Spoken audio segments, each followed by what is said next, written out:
హైదరాబాద్లోని జ్యోతిరావు పూలే ప్రజాభవన్లో ప్రజా దర్బార్కు పెద్ద సంఖ్యలో వచ్చారు జనం. ప్రభుత్వానికి తమ సమస్యలను చెప్పుకునేందుకు ఉదయం నుంచే బారులు తీరారు. రాత్రే జిల్లాల నుంచి వచ్చిన జనం గత ప్రభుత్వం తమ సమస్యలను పట్టించుకోలేదంటున్నారు. కొత్త సర్కార్పై నమ్మకంతో ఇక్కడి దాకా వచ్చామని చెబుతున్నారు. డీటెయిల్స్ రత్నకుమార్ అందిస్తారు. రత్నకుమార్, పూలే ప్రజాభవన్ దగ్గర పరిస్థితి ఏంటి?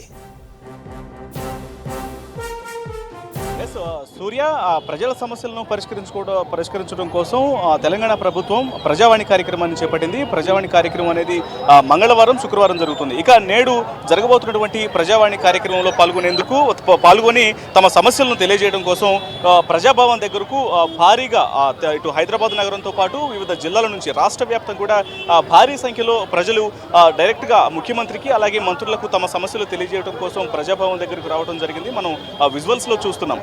మొత్తం ఈ ప్రజాభవన్ పరిసర ప్రాంతాలన్నీ కూడా వివిధ ప్రాంతాల నుంచి వచ్చినటువంటి పబ్లిక్తో కిక్కిరిసిపోయాయి.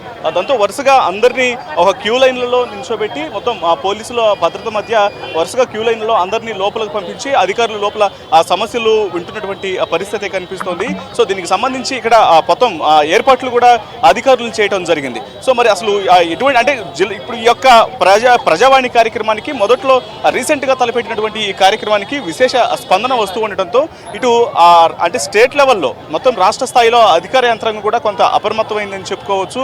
ఖచ్చితంగా ఏదైనా సమస్యలు పరిష్కారం కాకపోతే డైరెక్ట్గా ముఖ్యమంత్రి పేషికి యొక్క సమస్యలు అనేవి వెళ్తున్నాయి కాబట్టి అధికారుల్లో కూడా కొంత అప్రమత్తత వచ్చింది. సో ఇక్కడ ప్రజాభవన్ దగ్గర ప్రస్తుతం ఆ పరిస్థితిని బట్టి కొంత సమస్యలను తెలియజేయడం కోసం వచ్చినటువంటి పబ్లిక్ ఉన్నారు. వాళ్ళు ఏ సమస్యలతో వచ్చారో అసలు ఏంటో కూడా తెలుసుకునే ప్రయత్నం చేద్దాం. కొంతమంది ఉన్నారు. మీరు ఎక్కడి నుంచి వచ్చారండి? మచ్చకాల నుంచి, నిర్మల్ డిస్ట్రిక్ట్ నుంచి. ఏంటి, ఏ సమస్య మీద వచ్చారు? నాకు పంచాయత్ సెక్రటరీలో కార్యదర్శి జాబ్ వచ్చింది. 6 years అవుతుంది. ఫస్ట్ టైంలో సెలెక్ట్ అయ్యాను. కొన్ని కోర్టు ఇష్యూ వల్ల ఆగిపోయినాయి. కోర్టు కూడా మాకు సానుకూలంగా సంబంధించింది. వాళ్ళకు పారా స్పోర్ట్స్ వాళ్ళకి పంచాయత్ సెక్రటరీ స్పోర్ట్స్ కొని తీసుకోవాలని చెప్పారు. ఇప్పటిదాకా రిజల్ట్ లేదు, ఏం లేదు. ఇంతకుముందు నాకు వచ్చిన జాబ్ని ఇక్కడ ఇవ్వాలని, ఇక్కడ నాకు ఇప్పించాలని వచ్చాను. ఆల్రెడీ ఇంతకుముందు ప్రభుత్వానికి కూడా నేను చాలా రిక్వెస్ట్ చేశాను. అదే అప్లికేషన్ ఫామ్ని మరలా రిటర్న్గా ఇక్కడ కూడా సబ్మిట్ చేశాను. వాళ్ళు రిసీవ్ చేసిన విధానం చాలా బాగుంది. ఒక 30-40 daysలో ప్రాబ్లం సాల్వ్ చేస్తారని చెప్పారు. మరికొంతమంది పబ్లిక్ ఎక్కడి నుంచి వచ్చారు? మేము స్టేషన్ గన్పూర్ కొత్తపల్లి మాది. మాకు న్యాయం జరగలేదు, మాకు అన్యాయం జరిగింది. మాకు డబల్ బెడ్రూమ్ ఇస్తామని అప్పుడు మాకు ఇందిరమ్మ ఇచ్చింది ఖాళీ స్థలం. అయితే మాకు ఇస్తామంటేనే అది ఖాళీ స్థలం ఇచ్చినాం. డబల్ బెడ్రూమ్లు కట్టిళ్ళు. మాకు ఇవ్వాల డబల్ బెడ్రూమ్ ఇవ్వలే. భూములు ఉన్న వాళ్ళకు, ఇండ్లు ఉన్న వాళ్ళకే ఇచ్చిళ్ళు. మాకు ఇవ్వలేదు. మాకు న్యాయం జరగలేదు. మా భూములు మాకు కావాలి, లేకపోతే డబల్ బెడ్రూమ్ అన్ని ఇవ్వాలి మాకు. ఇక్కడ మరికొంతమంది పబ్లిక్ ఉన్నారు, వాళ్ళతో కూడా మాట్లాడిద్దాం. సార్ చెప్పండి, ఎక్కడి నుంచి వచ్చారు? नमस्कार सीएम। हिंदी में बोलो, मैं दिल में बोलो। हम सीएम आपसे मिलने आए थे, हम मदद का था, नौकरी का से आए थे। हम डबल बेडरूम जॉब होना सर हमारे को, हम बेकार है, हम हमारे छोटे छोटे बच्चे, हम बेकार बंडियों में काम करते, इधर उधर काम करते, हमको काम ही नहीं मिल रहा। अब आप दिए तो मेहरबानी आपके लिए। नमस्ते। मेरा नाम मोहम्मद अयूबुद्दीन है। मेरा भी बहुत प्रॉब्लम है।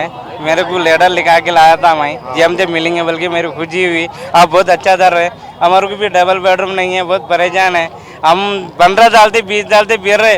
अब भैया राजराड़ी से मिले, गीजर से मिले, दादरा बनवाड़े तो मिले था। आप हमारे को भी जॉब आई थी। आपको जो भी है मेहरबानी करिए तो आपसे जीएम से बात करने का था।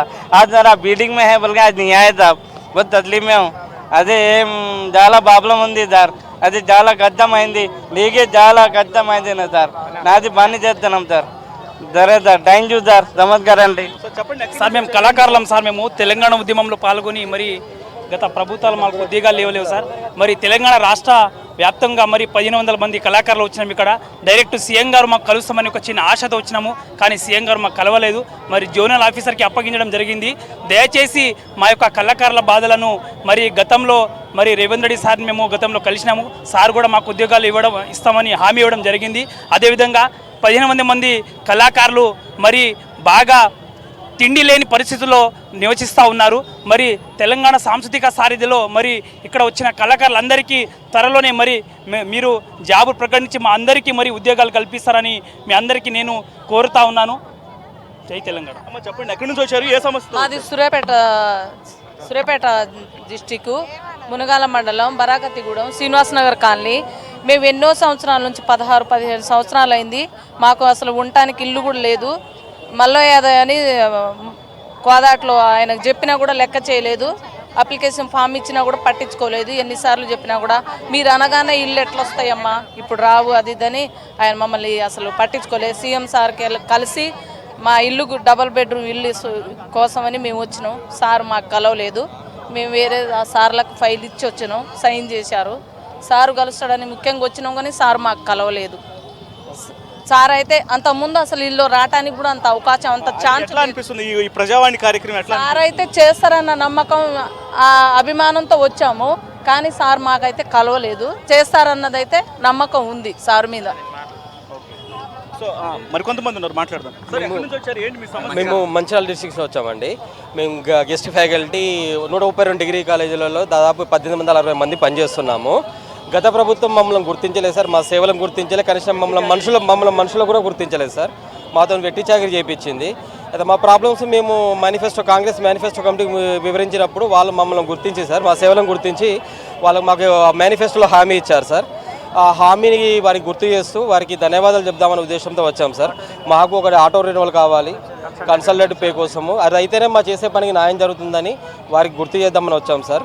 దయచేసి మా సేవలను గుర్తించి మాకు న్యాయం చేయాలని ముఖ్యమంత్రి రేవంత్ రెడ్డి సార్ గారిని కోరుచున్నాం సార్. మంచిర్యాల జిల్లా నుంచి ఎలా అనిపిస్తుంది ఈ ప్రజావాణి కార్యక్రమం? చాలా బాగా అనిపిస్తుంది సార్. మేము ఇంతకుముందు మంత్రులను కలవాలంటే అది ఇంపాసిబుల్ సార్, అది సాధ్యమయ్యే పని కాదనిపించేది. కానీ ఇప్పుడు ఇంత ఈజీగా యాక్సెసింగ్ ఉందంటే సార్ చాలా హ్యాపీ సార్. సామాన్యులకు న్యాయం జరుగుతుంది సార్. గవర్నమెంట్ ప్రజా గవర్నమెంట్ అంటే ప్రజా గవర్నమెంట్ లాగానే ఉంది సార్. ఇంతమంది సమస్యలు చెప్పుకోవడానికి అవకాశం కల్పించడానికి గవర్నమెంట్కు చాలా ధన్యవాదాలు సార్. చెప్పండి ఎక్కడి నుంచి? V6 రిపోర్టర్లకు అందరికి నమస్కారం. కానీ తెలంగాణలో V6 సో అది మొత్తంగా ఇళ్ల సమస్యలు కావచ్చు, అలాగే ధరణి సమస్యలు ఉన్నాయి, అలాగే ఉద్యోగాల సమస్యలతో కూడా ఇక్కడకు ప్రజలందరూ రావడం జరిగింది. అధికారులకు తమ సమస్యలు వినియోగించుకొని ఖచ్చితంగా పరిష్కారం చేస్తారు అనేటువంటి నమ్మకాన్ని అయితే ఇక్కడ వచ్చినటువంటి పబ్లిక్ అందరూ కూడా తమ అభిప్రాయాలను తెలియజేస్తున్నారు. సూర్య.